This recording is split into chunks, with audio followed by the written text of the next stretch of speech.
Le maire de Paris est dans le déni vis-à-vis de la sécurité. D'ailleurs, votre sondage démontre que là aussi, c'est un échec. Et quand on parle de ces bandes, malheureusement, d'enfants mendiants, agressifs, moi, vous savez, j'ai le musée du Louvre en face de mon bureau à la mairie du 1er, et vous savez que c'est le plus grand musée du monde. Il y a eu des pics Nous avions obtenu de Claude Guéant, ministre de l'Intérieur, que l'on prenne des arrêtés anti-mendicité agressive. La première demande du maire de Paris, Bertrand Delanoë, dès la nomination de Valls au ministère de l'Intérieur, a été d'exiger le retrait, l'abrogation de ces arrêtés. On est en totale irresponsabilité. Et pendant le même temps, Delanoë propose qu'on ouvre à titre expérimental des salles de shoot à Paris. Et M. Vaillant, maire d'arrondissement, ancien ministre de l'Intérieur, propose même une salle de consommation du crack. On est dans un déni et une irresponsabilité. La nuit blanche, est-ce que vous gardez? Le Paris-Plage, est-ce que vous gardez par exemple? Mais oui, mais enfin écoutez, vous avouerez que c'est un peu usé. Hein, on en est maintenant chaque année à dire voilà la dernière édition, l'édition 2013 des Nuits Blanches Paris-Plage.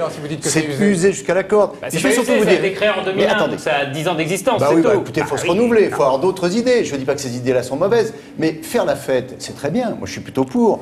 Mais pas tous les jours et pas aux frais du contribuable. Il y a beaucoup de manières de créer des loisirs et de la culture par des initiatives. Vous savez que la première flash mob qui a été lancée en France, elle s'est passée dans le 1er arrondissement. Ça consistait à organiser un dîner dans le jardin des Tuileries. Non, je ne vous dirai pas qui c'est. En tout cas, ça marche comme ça. Ça ne coûte rien. Lorsque Athanas Périfan, qui est notre collègue du 17e arrondissement, a lancé la fête des voisins, vous savez qu'aujourd'hui c'est un phénomène qui s'est étendu à toute l'Europe, ça ne coûte rien à la collectivité.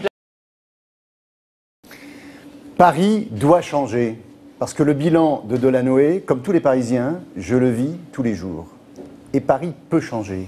Parce que nous avons une opportunité, parce que pour un certain nombre de raisons, dans l'équation politique, et on le voit bien d'ailleurs avec vos sondages, les mentalités, les attentes des Parisiens et l'opinion des Parisiens évoluent. Alors, maire de Paris, ça ne s'improvise pas. C'est effectivement une lourde responsabilité. Ce que je veux, c'est être un homme.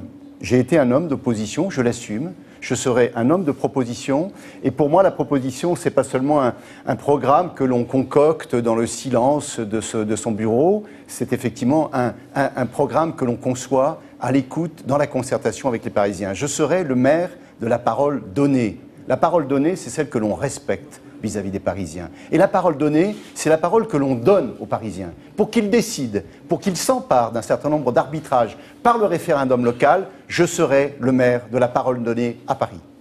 Alors, le maire de la parole donnée, merci Jean-François Le Garret.